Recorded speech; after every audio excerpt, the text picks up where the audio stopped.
रात के ठीक 12 बजे थे। शहर की सड़कें सुनसान थीं। सिर्फ दूर से आती एम्बुलेंस की हल्की आवाज गूंज रही थी। मीरा अपनी स्कूटी पर तेज रफ्तार में घर लौट रही थी। तभी अचानक एक आवारा कुत्ता सामने आ गया। चीखते हुए मीरा ने ब्रेक लगाए, लेकिन संतुलन खो दिया और उसकी स्कूटी फिसल गई। वो जोर से सड़क पर गिरी।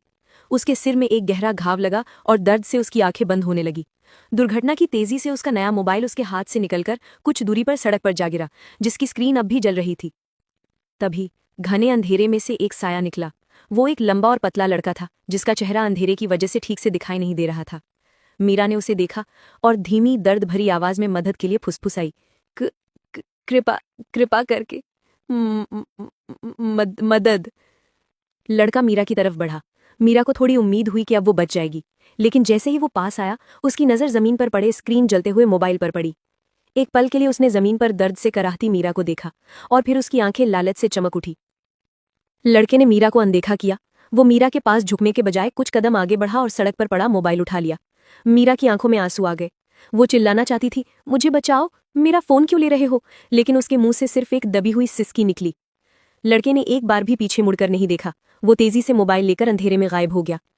मीरा कुछ ही देर में सड़क पर अकेली पड़ी रही और फिर उसकी सांसें थम गईं। मोबाइल का श्राप। अगली सुबह पुलिस को मीरा का शव मिला। दुर्घटना की वजह साफ थी, लेकिन पुलिस को आसपास मोबाइल नहीं मिला। उसी रात वो लड़का, जिसका नाम रवि था, अपने घर में बैठकर चोरी के मोबाइल को देख रहा था। उसे जरा भी अफसोस नहीं था। उसने मोबाइल ऑन किया। वो चालू था और उस पर मीरा की तस्वीर वॉलपेपर पर लगी थी। अचानक फोन की घंटी बजी। रवि ने स्क्रीन पर देखा, कोई नंबर नहीं था, सिर्फ लिखा था मीरा। रवि ने सोचा कि शायद मीरा ने अपने किसी और फोन से कॉल किया होगा। उसने डरते हुए कॉल उठाया। उधर से एक डरावनी टूटी हुई आवाज आई, जैसे कोई खून से भरे गले से बोल रहा हो, "तूने मुझे मरने दिया और मेरा फोन चुरा लिया।" रवि का पसीना छूट गया। उसने चिल्लाकर कहा, "कौन हो तुम?" आवाज और तेज हो गई, "ये मेरा फोन है रवि, ये हमेशा मेरा फोन रहेगा।" रवि ने तुरंत कॉल काट दी और मोबाइल को स्विच ऑफ करने की कोशिश की, लेकिन बटन काम नहीं कर रहा था। स्क्रीन अभी जल रही थी। वॉलपेपर पर मीरा की तस्वीर रवि को घूर रही थी। अचानक मोबाइल की स्क्रीन पर एक संदेश दिखाई दिया, "तूने मेरी मदद नहीं की, अब ये मोबाइल तेरी मदद नहीं करेगा।" अगले पल फोन की टॉर्च जोर से जल उठी और कमरे में सिर्फ वही रोशनी थी।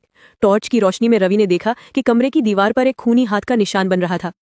रवि डर के मारे चिल्लाया और उसने फोन को कमरे के कोने में फेंक दिया। फोन जमीन पर गिरा, लेकिन स्क्रीन नहीं टूटी। फोन से फिर आवाज आई, लेकिन इस बार वो आवाज उसके पीछे से आई थी, "मेरा फोन कहाँ फेंक दिया रवि?" रवि ने डरते हुए पीछे मुड़कर देखा। अंधेरे में उसे वही पतला लंबा साया दिखाई दिया, लेकिन इस बार वो साया किसी और का नहीं था। ये मीरा का भूत था, जिसके सिर से खून बह रहा था और उसकी आंखें गायब थीं। उसके एक हाथ में अपना खून से सना हुआ मोबाइल था, जो अभी टॉर्च की रोशनी फैला रहा था। "तूने मेरा फोन लिया, अब ये फोन और तेरी जान मेरी है।"